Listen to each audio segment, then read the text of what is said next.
بسم اللہ الرحمن الرحیم۔ اللہ تعالیٰ نے عورت کو عزت شروع سے دی ہے جس دن سے وہ پیدا ہوئی، جبکہ مرد کو عزت کمانی پڑتی ہے، مگر عورت کی عزت اس سفید کپڑے کی مانند ہے جس پر ذرا سی مٹی لگ جائے تو وہ اس کو داغدار بنا دیتی ہے۔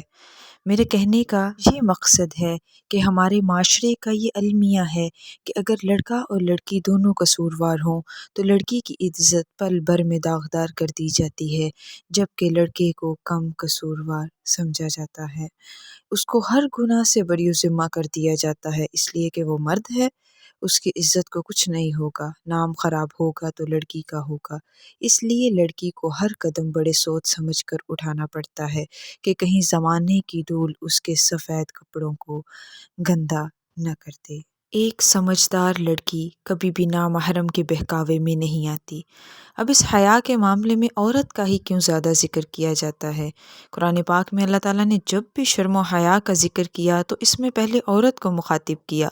جیسے زنا ایک بہت بڑا گناہ ہے تو اللہ تعالیٰ نے اس کی سزا میں پہلے عورت کا ذکر کیا اور پھر مرد کا ذکر کیا۔ عورت حیا کا دوسرا نام ہے۔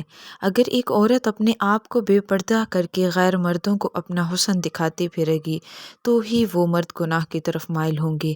یہ تو عورت ہے گناہ کی اصل جڑ۔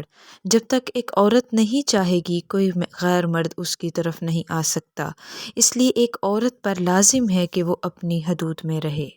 ہمارے معاشرے کا سب سے بڑا المیہ یہ ہے کہ یہاں پر انسان نما درندے رہ رہے ہیں، کہیں پر مرد ان سب میں سب سے آگے ہے تو کہیں پر عورت۔ لڑکا لڑکی کو بہلا پھسلا کر محبت کے نام کے وعدے اور قسمیں دے کر کہیں لے جاتا ہے اور اس کو اپنی ہوس کا نشانہ بناتا ہے۔ ان سب کے گناہوں کی سب سے بڑی وجہ موبائل فون کا غلط استعمال ہے۔ وہ تمہیں گڑیا اور شہزادی کہہ کر بہکائے گا اور تم کو دنیا کی سب سے خوبصورت ترین لڑکی کہے گا۔ ہاں، تم خوبصورت ہو، لیکن نامحرم کے لیے نہیں۔ تم کبھی بھی اس کے بہکاوے میں مت آنا۔ وہ تم سے ہمیشہ وہ بات کرے گا جو تمہارے نفس کو پسند ہوگی۔ وہ تم سے محبت کے نام پر تمہاری تصاویر مانگے گا اور پھر تمہیں اس سے بلیک میل کر کے بدنام کرے گا۔ میری بہن، میری ایک بات ہمیشہ یاد رکھنا، جس نے تم کو اپنی عزت بنانا ہوگا وہ کبھی تم سے اس طرح کی تصاویر نہیں مانگے گا۔ محبت کرنے والے ایسے اپنی عزتوں کو پامال نہیں کرتے، وہ نکاح کرتے ہیں۔ دو محبت کے لفظوں پر ہم اپنی کتنی قیمتی محبتیں ضائع کر دیتے ہیں، اپنے بڑوں کا مان توڑ دیتے ہیں۔ وہ لڑکیاں جو اپنے ماں باپ کی عزت کی خاطر اپنی محبت سے دستبردار ہو جاتی ہیں، وہ لڑکیاں جن کو اپنے ماں باپ کی خوشی اور عزت کا ہر وقت خیال ہوتا ہے، وہ لڑکیاں جو اپنے دل کی اکثر نہیں سنتی، صرف اس لیے کہ کہیں اللہ پاک نہ ناراض ہو جائے اور کہیں ماں باپ کی عزت پر حرف نہ اٹھ جائے، ان کو اپنے ماں باپ کی دستار سے بڑا پیار ہوتا ہے۔ وہ لڑکیاں جو اپنے اللہ کی حدود کو پار نہیں کرتیں اور نفس کے بہکاوے میں نہیں آتیں، خود پر ہر طرح سے کنٹرول رکھتی ہیں اور ہمیشہ پاک دامن رہتی ہیں، یہی لڑکیاں بہت پیاری اور اللہ کی نیک بندیاں ہیں، جن پر اللہ کو بہت پیار آتا ہے کہ کیسے میری بندی نفس کے بہکاوے میں نہیں آتی، اللہ کی حدود کو پار نہیں کرتی۔ ایسی بندیوں کو ہی اللہ پاک طاقت اور ہمت دیتا ہے گناہ سے بچنے کی۔ پیاری بہنوں، اگر تمہیں یہ لگتا ہے کہ مرد تمہارے کھلے بال دیکھ کر تو اور تمہاری خوبصورتی دیکھ کر تم سے نکاح کر لے گا اور تمہیں اپنی عزت بنا لے گا تو تم غلط ہو۔ مرد بیک وقت بہت سی لڑکیوں سے باتیں ضرور کر سکتا ہے، مگر نکاح وہ ایک پاکیزہ عورت سے ہی کرتا ہے۔ تو اپنی زندگی کو ہر مرد کے سامنے کھولنے کی بجائے ایک مرد کا انتظار کر لیں جو حلال طریقے سے آپ کو اپنی عزت بنا لے گا۔ حدیث کا مفہوم ہے کہ نظر شیطان کے تیروں میں سے ایک تیر ہے۔